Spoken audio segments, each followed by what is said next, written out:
লুৎফুজ্জামান বাবর ভারত সরকারের কাছে একটা আতঙ্কের নাম। সেভেন সিস্টারে বিদ্রোহী দল বানিয়ে দিয়ে ভারতকে অস্থিতিশীল করে দিয়েছিলেন এক লুৎফুজ্জামান বাবর। চীন পাকিস্তান মিলে ভারতকে যতটুকু ক্ষতি করতে পারেনি তার চেয়ে বেশি লুৎফুজ্জামান বাবর করতে পেরেছেন। 2004 সালে তিনি 10 ট্রাক ভর্তি অস্ত্র, গোলাবারুদ, রকেটের লঞ্চার নিয়ে ভারতে পাঠাতে চেয়েছিলেন। তখন তারা নিজেদের দেশে গৃহযুদ্ধ শুরু করে অরুণাচল প্রদেশ, আসাম, ত্রিপুরা, নাগাল্যান্ড, মণিপুর, মিজোরাম ও মেঘালয় মূল ভারত থেকে আলাদা হতে চেয়েছিল।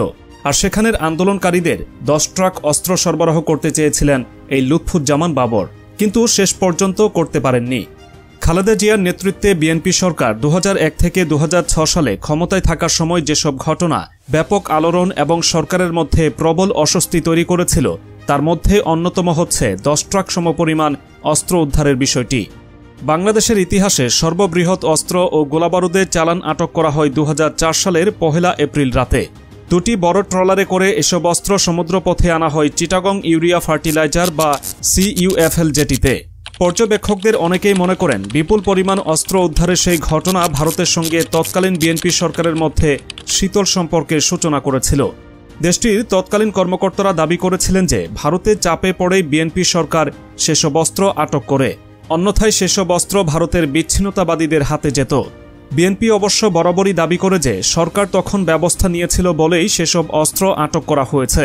সরকার যদি চাইতো তাহলে সেগুলো ভারতের বিচ্ছিন্নতাবাদীদের হাতে যেত। কিন্তু বক্তব্য যাই হোক, অস্ত্র উদ্ধারের ঘটনার পর থেকে বিএনপি সরকারের সঙ্গে ভারতের সম্পর্ক তলানিতে পৌঁছায়। ভারতের কর্মকর্তারা মনে করেন এত বড় আকারে না হলেও বিভিন্ন সময় বাংলাদেশের ভেতর দিয়ে ভারতের উত্তর পূর্বাঞ্চলে অস্ত্র ঢুকেছে। 10 ট্রাক অস্ত্র আটকের বিষয়টি চোখে আঙুল দিয়ে সেটি দেখিয়ে দিয়েছে। সংবাদ মাধ্যমে খবর প্রকাশিত হয় যে CUFL জেটিতে এসব অস্ত্র খালাস হবার সময় পুলিশ হেডকোয়ার্টারের সহায়তায় সেগুলো আটক করা হয়।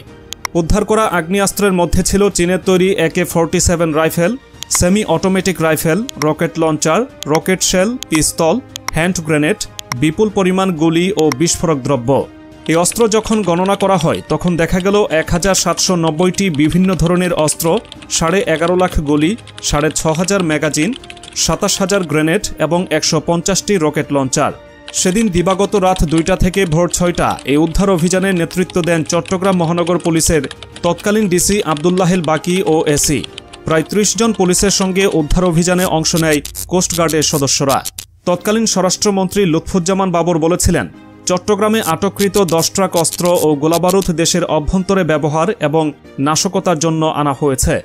আওয়ামী লীগের কথা সরাসরি উল্লেখ না করে তৎকালীন স্বরাষ্ট্র প্রতিমন্ত্রী বলেন, 30 এপ্রিলের মধ্যে তারা যেহেতু এই সরকারের পতন ঘটাবে বলেছে, তাতে এই বিষয়টি উড়িয়ে দেওয়া যায় না।